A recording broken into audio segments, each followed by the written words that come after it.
Por favor, me confirman si se está viendo y si se me escucha bien. Ya.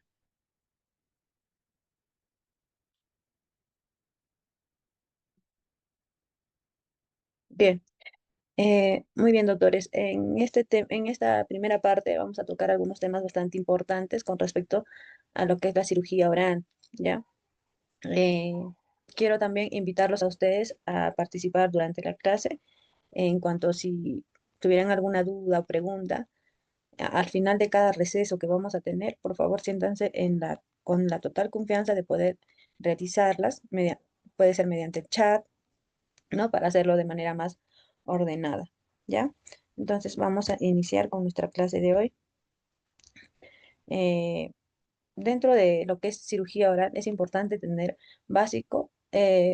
es importante tener algunos conceptos básicos, ¿no? Que vienen a ser los principios básicos en cirugía oral, ¿no? ¿Qué es lo que tenemos que tener en cuenta antes de poder realizar una cirugía?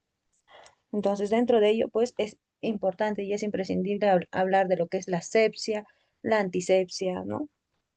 Entonces, aquí hay que saber diferenciar algunos conceptos, por ejemplo, de por sí la palabra asepsia, que viene a ser un conjunto de acciones diseñadas para evitar la infección de la herida durante la intervención quirúrgica, ¿no? Existe ausencia total de gérmenes microbianos.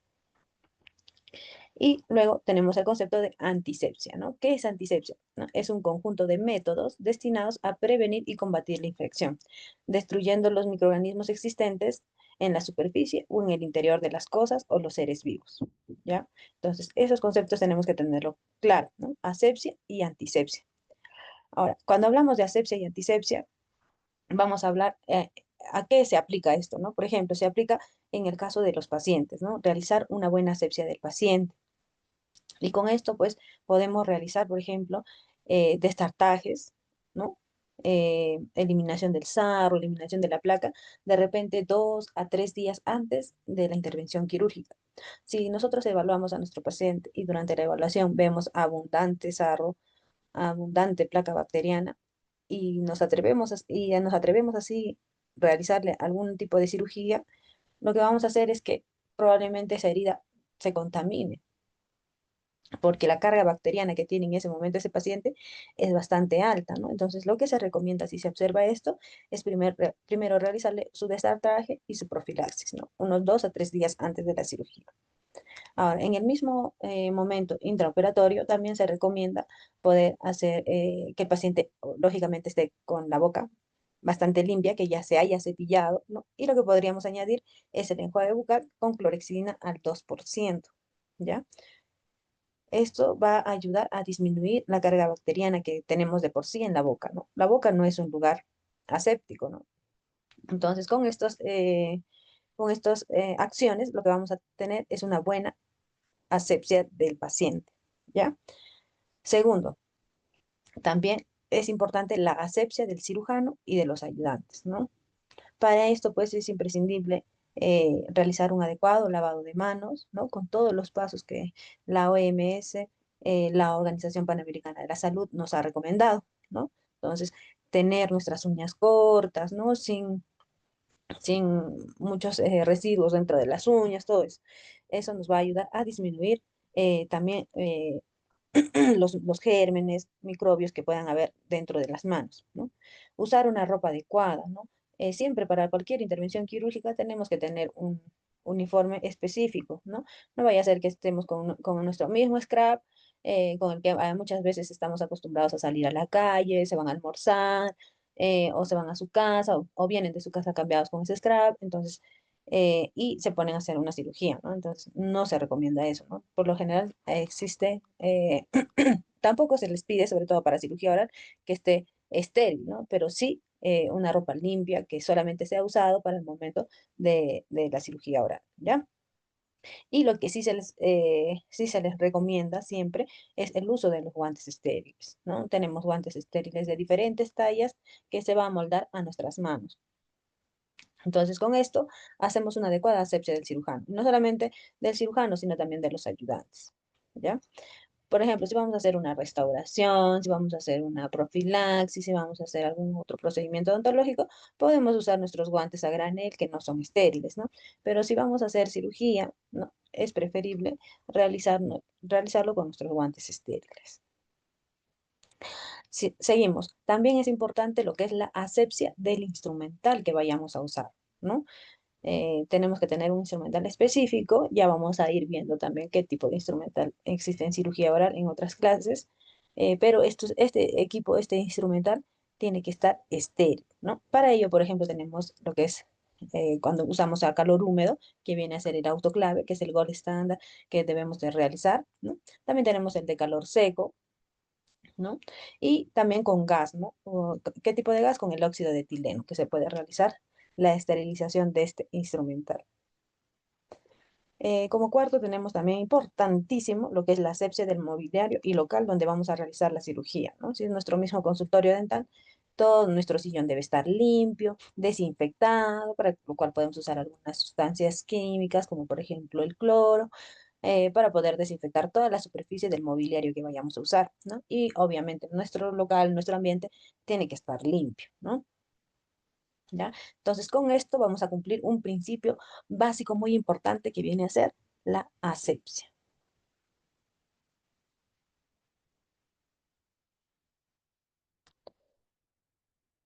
Siguiente.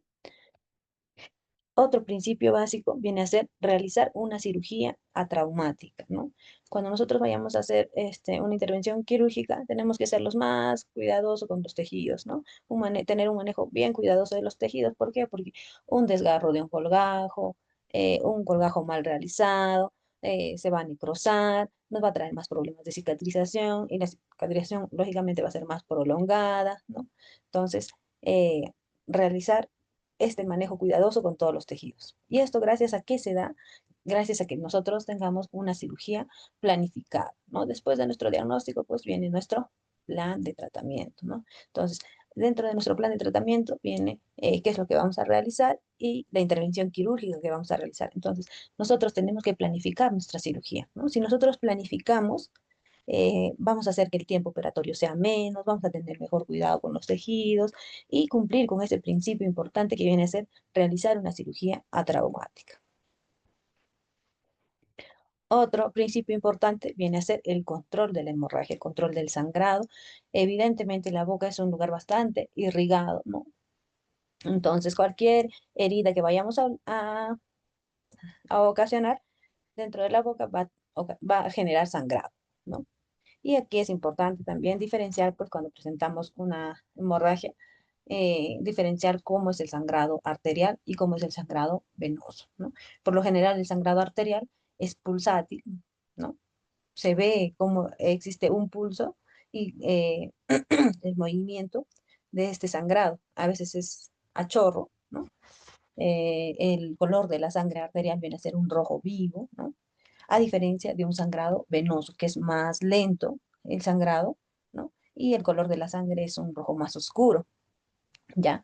Si nosotros no hacemos un buen control de la hemorragia o también llamado control de la hemostasia, lo que vamos a condicionar es que pueda ocurrir hematomas, ¿no? ¿Qué viene a ser los hematomas? Es la colección o laguna de sangre acumulada en un espacio anatómico. Y al organizarse, se puede difundir hacia los tejidos vecinos gracias a las inserciones musculares que tenemos en toda la cara y el cuello. Entonces, es importante, ¿no? Ahora, cuando ocurre, por ejemplo, los hematomas, cuando se forman los hematomas, lo importante sería, en algún momento, si es un hematoma bastante considerable, se puede hacer un drenaje, ¿no? Eh, ¿Qué podemos hacer también que cuando se forman los hematomas? Una de las características de los hematomas también, que si no tenemos buena cobertura antibiótica, se pueden infectar, ¿no? Y pueden complicar más esta cirugía, condicionando una infección. Entonces, para lo cual es importante dar una medicación antibiótica si vemos que ya se ha formado el hematoma y ya se ha organizado. ¿Qué otro puede ocurrir? La equimosis, ¿no? La equimosis, a diferencia de los hematomas, viene a ser la extravasación de sangre a los tejidos superficiales, a los planos tisulares superficiales, como la piel y las mucosas. Y es a lo que nosotros le llamamos los moretones, ¿no? Que se forma un moretón, ahí puede ser extraoral, ¿no? En la piel o intraoral dentro de la boca, ya en las mucosas. Con estas equimosis, pues no hay mucho que hacer, ¿no? Al principio van a tornarse de un color oscuro, ¿no? Morado oscuro, morado azulado, ¿no? Y que con el paso de los días se va a ir convirtiendo o se va a ir aclarando, ¿no? De morado a verde, de verde a amarillo y luego empieza a desaparecer, ¿no? Por lo general, tanto los hematomas y las equimosis se resuelven en un lapso de 7 a 10 días.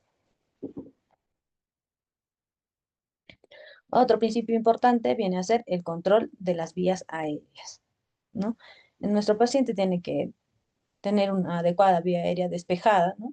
Para que para que nosotros podamos realizar un adecuado procedimiento, ¿no? Realizar normalmente la función respiratoria es fundamental. Entonces, en cirugía lo que tenemos que hacer es conservar la permeabilidad de estas vías respiratorias.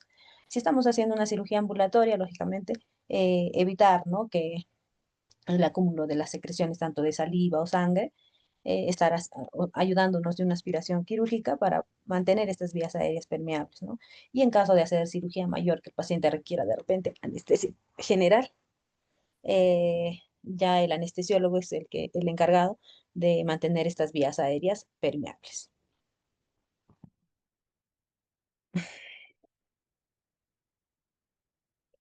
Otro principio es esto es bastante importante, ¿ya? Tener los medios técnicos y humanos adecuados, ¿ya? ¿Qué involucra esto? Que tanto los ayudantes y el personal auxiliar que está acompañándonos a nosotros como cirujanos deben estar bien entrenados y que su ayuda no sea un estorbo, ¿no? Sino que nos ayude, ¿no? Que nos colabore, que nos facilite el procedimiento quirúrgico, ¿no? Por eso es importante tener nuestros ayudantes o asistentes entrenados ya en la parte quirúrgica. Segundo, importantísimo, una adecuada iluminación, ¿no? Que nuestra lámpara de nuestra unidad o si utilizamos una lámpara cialítica esté funcionando de manera adecuada y nos permita una visibilidad del campo operatorio de manera óptima, ¿ya?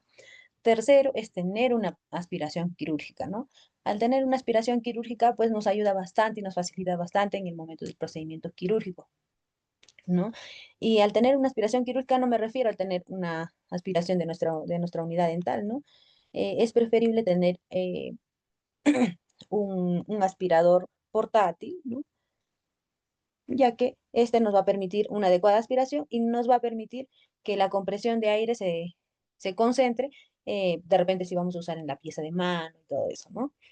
Porque muchas veces la aspiración de la unidad dental se comparte la presión de aire con los motores que vamos a usar, ¿no? Entonces se disminuye o hace que no aspire o hace de que al momento de usar el rotatorio, este tenga menor fuerza. Entonces, para ello es importante tener una adecuada aspiración quirúrgica, ¿ya? Cuarto, la acomodación del paciente, ¿no? ¿Cómo lo vamos a ubicar al paciente? La posición en la que va a estar el paciente, si vamos a trabajar en el maxilar superior, en el maxilar inferior, esto es importante conocerlo, ¿no? Por lo general, si vamos a trabajar en el maxilar superior, pues vamos a tener que tener al paciente totalmente recostado, ¿no? O con el respaldar a máximo entre 15 a 30 grados, mientras que si vamos a trabajar en el maxilar inferior podemos tenerlo al paciente hasta en 45 grados para que nos faciliten los procedimientos. A esto también va lo que es la altura del sillón, ¿no? Si vamos a trabajar parados, si vamos a trabajar sentados, el paciente tiene que estar a la altura. Se tiene que acomodar el paciente a nuestra comodidad, ¿ya? Porque imagínense, está realizando una cirugía con nosotros bastante incómodos, se nos hace más dificultoso y hasta eso puede contribuir a que se pueda complicar nuestra cirugía. Otro, la bandeja de instrumentos, ¿no? Dónde debe estar colocada, debe estar bien organizada, ¿no? Con todo el instrumental bien ordenado, y tratar de mantener este orden durante todo el lapso de que nos va a durar la cirugía. Si no, pues por ahí pueden ocurrir accidentes, ¿no? Que nos podamos pinchar, nos podamos cortar. Entonces, para eso, pues, el asistente o el auxiliar que está presente ahí tiene que tratar de mantener ese orden de esa bandeja de instrumentos, ¿ya? Y por último, pues, los instrumentos y equipos adecuados, ¿no? Esto también es bastante importante, que antes de la cirugía tenemos que planificarla y ver qué vamos a necesitar y qué instrumentos podemos llegar a necesitar. Entonces, todo eso debe estar a la mano para que cuando ocurra alguna complicación así, ya tengamos el instrumento adecuado, el equipo adecuado, ¿ya? Si vamos a usar motores, vamos a usar ultrasonidos, si vamos a usar cualquier otro equipo, todo lo tenemos que tener a la mano y como les decía, bien aséptico, ¿ya? Y por último, pues, y no menos importante, viene a ser realizar las técnicas de anestesia adecuada, ¿no? Si el paciente requiere anestesia general, si el paciente únicamente requiere una anestesia local o locorregional, pues eso es lo que se va a realizar, ¿ya? Entonces, todos estos 6 principios es importante tenerlos en cuenta cuando vayamos a realizar una cirugía, ¿no? ¿Hasta aquí alguna pregunta, doctores?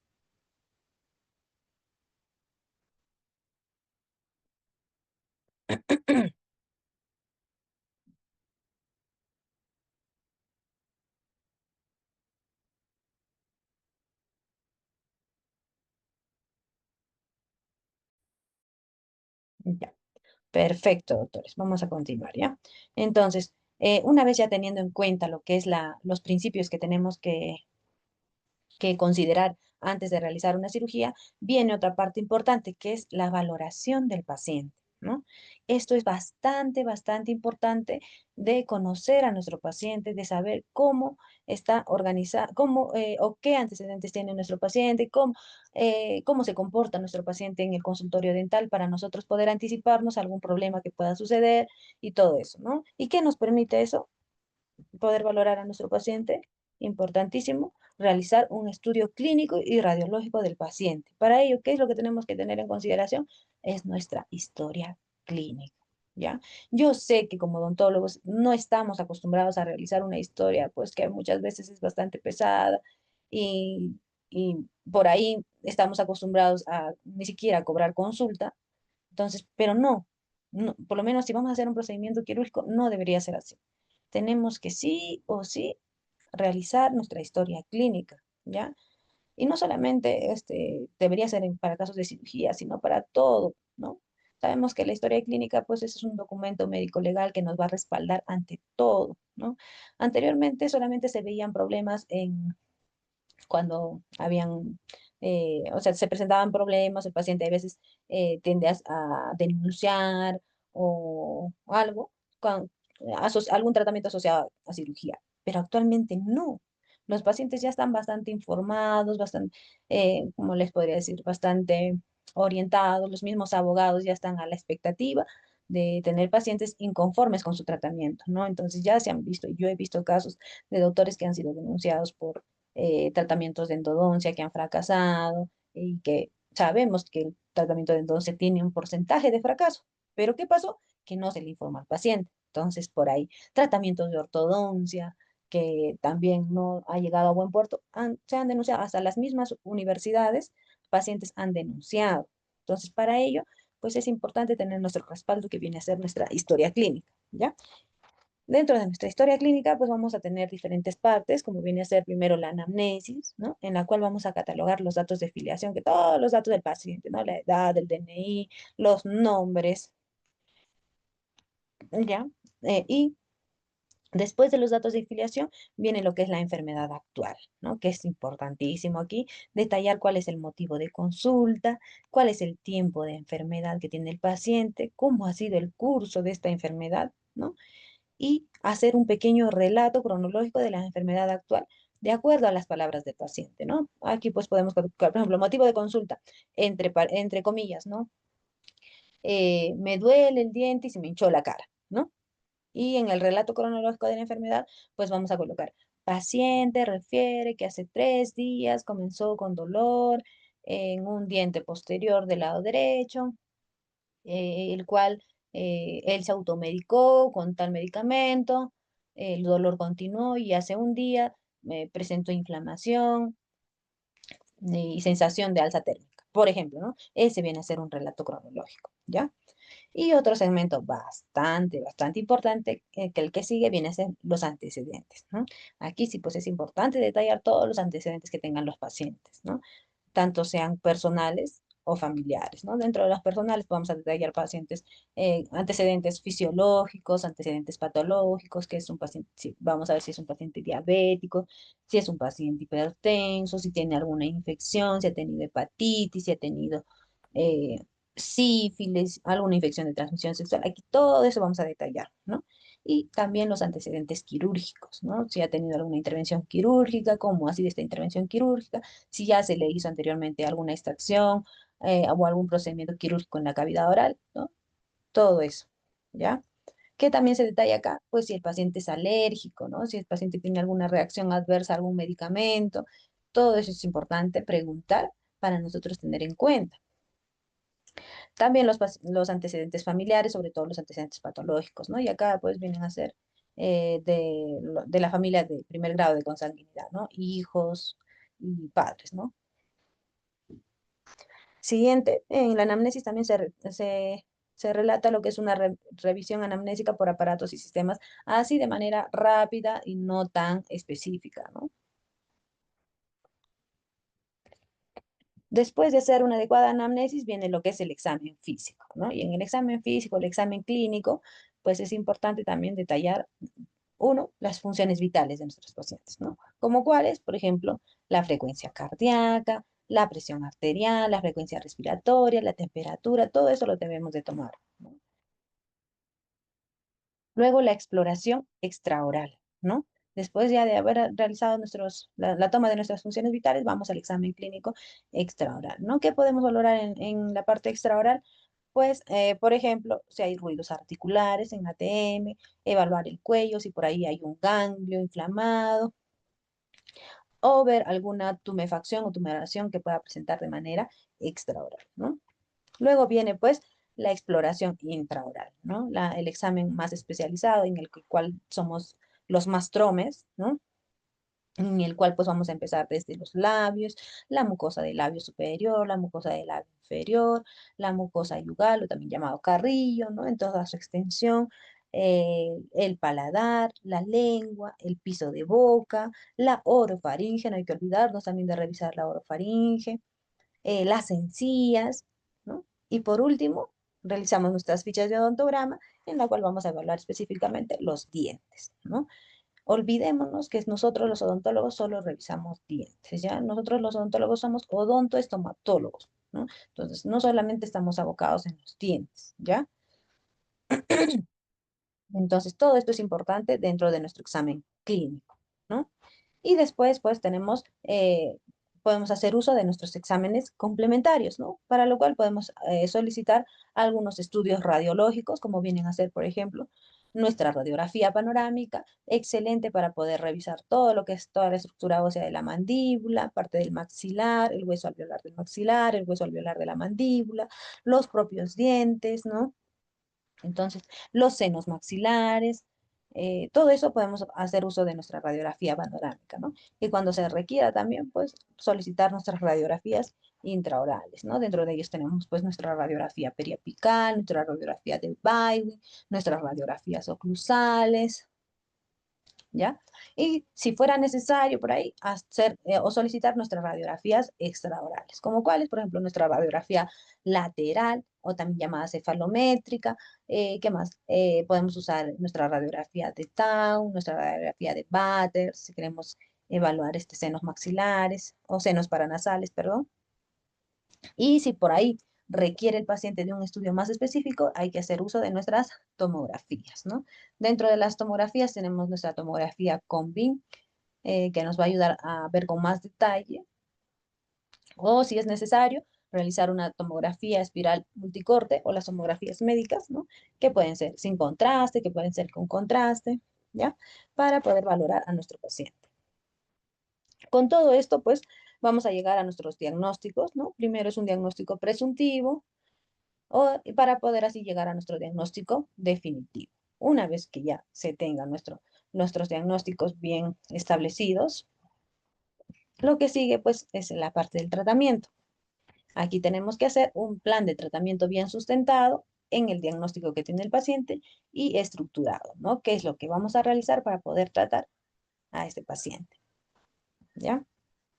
Por ejemplo, como les decía, ¿no? Muchas veces para algunos es bastante tedioso hacer cirugía, ¿no? Yo, por ejemplo, como especialista, manejo una cirugía que tiene todos los pasos de una historia clínica, pero de manera más resumida y más específica, enfocada a nuestro campo, ¿no? Por ejemplo, en esta primera parte, como van a ver, están los datos de filiación, donde va a ir la fecha, la hora de atención, los nombres del paciente, su edad, que es lo más importante para mí, y viene la parte de la enfermedad actual, ¿no? La parte de la enfermedad actual en el cual vamos a catalogar qué tiempo de enfermedad tiene el paciente, cómo inició, la forma de inicio, cuál ha sido el curso, ¿no? Si el curso está siendo progresivo, si el curso es estacionario, si el curso es intermitente, ¿no? Seguido de los signos y síntomas principales que tiene el paciente, ¿no? ¿Qué es lo que sientes hoy, ahorita que me estás visitando? ¿Qué es lo que estás sintiendo? Me duele, ¿no? Dolor, o me está saliendo pus, secreción purulenta, o siento adormecida la boca, eh, adormecimiento en la boca, ¿no? Y el relato cronológico de la enfermedad, ¿no? Y aquí detallo todo lo que ha sucedido de acuerdo a las palabras que me dice el paciente, ¿no? También valoro las funciones biológicas de acuerdo a lo que él percibe, ¿no? Cómo está su apetito, cómo está su sueño, si está yendo al baño normal, todo eso, ¿no? Y acá vienen, pues, por ejemplo, los antecedentes personales, ¿ya?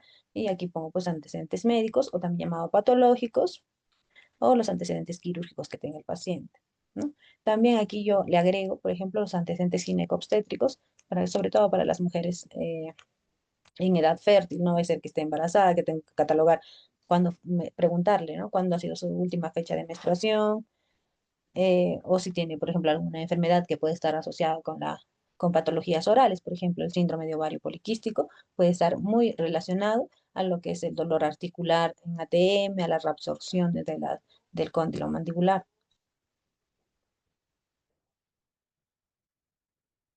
Siguiente, por ejemplo, las alergias, ¿ya? Si es que el paciente tiene alguna alergia, alguna reacción adversa a algún medicamento. Aquí también yo, por ejemplo, le agrego hábitos nocivos que tenga el paciente, ¿no? Si es un paciente fumador, si es un paciente eh, que en algún momento ha tenido problemas de alcoholismo, ¿no? O es un paciente que usa drogas, ¿no? Por ejemplo, en estos pacientes, pacientes fumadores con alcoholismo, pacientes drogadictos, en estos pacientes es importante saberlo. ¿Por qué? Porque cuando vaya a hacer un procedimiento quirúrgico, probablemente la anestesia su tiempo de latencia es mucho más rápido. Se va a ir más rápido o puede que no llegue a anestesiar, ¿ya? Por estos hábitos nocivos que tiene y si ha estado hospitalizada anteriormente, ¿no? Y aquí un pequeño espacio para que me indique lo que es los antecedentes familiares, ¿ya? Dentro del examen clínico, como les decía, importante catalogar todas las funciones vitales, ¿no? Presión arterial, frecuencia cardíaca, frecuencia respiratoria, la temperatura. Aquí es importante también saber cuánto está pesando el paciente, cuánto mide, para poder calcular su índice de masa corporal, ¿ya? Y aquí, mira, de manera general, como les decía anteriormente en una parte que decía revisión por aparatos y sistemas, aquí le pongo un examen clínico general, ¿no? Para poder, eh, para poder detallar, ¿no? Acá, por ejemplo, se puede catalogar como el paciente en aparente buen estado general, en aparente buen estado de nutrición, paciente lúcido, orientado, en tiempo, espacio y persona, ¿no? Y luego nuestro examen clínico regional, ¿no? Aquí dentro del examen clínico regional, pues siempre lo divido, ¿no? En extraoral y en la parte intraoral, ¿no? Después que le evalúo, llego a un diagnóstico presuntivo, ¿no? Solicito los exámenes que tenga que solicitar para llegar a mi diagnóstico definitivo. O muchas veces solamente con el examen clínico ya se llega a nuestro diagnóstico definitivo, ¿no? Se solicita algunos exámenes auxiliares complementarios para hacer nuestro plan de tratamiento. Y bueno, aquí va el nombre del médico tratante o odontólogo tratante y su firma y su sello. Realmente hacer esta historia un poco más resumida no me toma más de 20 minutos, ¿ya? Y por último, antes de poder realizar un procedimiento, ¿no? Un procedimiento odontológico, ¿ya? Es importante tener la aceptación del paciente, ¿no? Con ello es el consentimiento informado. En esta parte es cuando yo le informo al paciente lo que tiene, cuál es su diagnóstico, cuál va a ser el plan de tratamiento y toda esta información tiene que estar clara, ¿ya? Aquí pues voy a recalcar que es importante que dentro de nuestra ética profesional se debe valorar nuestras propias limitaciones. Ay, un ratito, se me está queriendo apagar la computadora. Un minutito, por favor.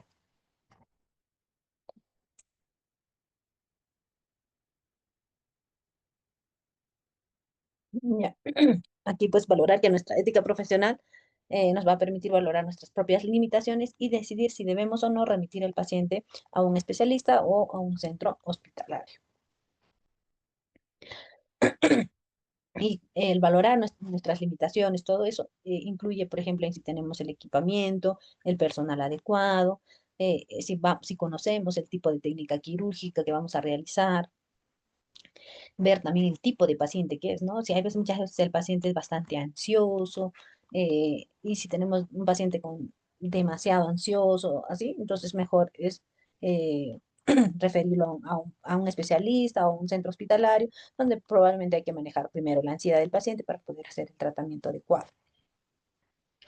Y esto también es bastante importante y yo siempre lo hago, ¿no? Siempre se debe mentalizar al paciente de lo importante que es su colaboración durante el procedimiento, ¿no? Y especialmente si es durante una cirugía, ¿no? A un paciente hay que decirle que necesitamos de que colabore, ¿no? Por ejemplo, si voy a hacer una extracción de un tercer molar, imposible voy a hacer que el paciente no abra la boca o que se canse muy rápido, no. El paciente nos debe de colaborar y tiene que colaborar, ¿no? Entonces, es importante mentalizar esto al paciente, sobre todo cuando es con anestesia local, ¿ya? Cuando es con anestesia general, ya pues el paciente está intubado, está el anestesiólogo ya cuidando toda la parte de su respiración, entonces nosotros solamente nos enfocamos en el tratamiento que vamos a realizar, ¿no? Entonces, finalmente, antes de realizar una intervención quirúrgica, debemos de tener el consentimiento escrito del paciente, de un familiar o de algún tutor en caso que nuestro paciente sea menor de edad, ¿ya? Entonces, esto es importante, doctores, ¿no? Tenemos un procedimiento, vamos a realizar un procedimiento quirúrgico. Todo lo que le vayamos a decir antes del procedimiento quirúrgico viene a ser una información, ¿no? La información que tiene que estar clara para el paciente. Y todo lo que le vayamos a decir o explicar al paciente después de un procedimiento quirúrgico ya suena a excusa, ¿no? Entonces, eh, si por ejemplo va a haber alguna complicación, ¿no? De acuerdo al estudio radiológico, algo vamos a prever que va a haber una complicación intraoperatoria o puede ocurrir una complicación intraoperatoria. Si lo decimos antes, va a ser información, ¿no? Pero si lo decimos después del procedimiento quirúrgico, va a ser una excusa.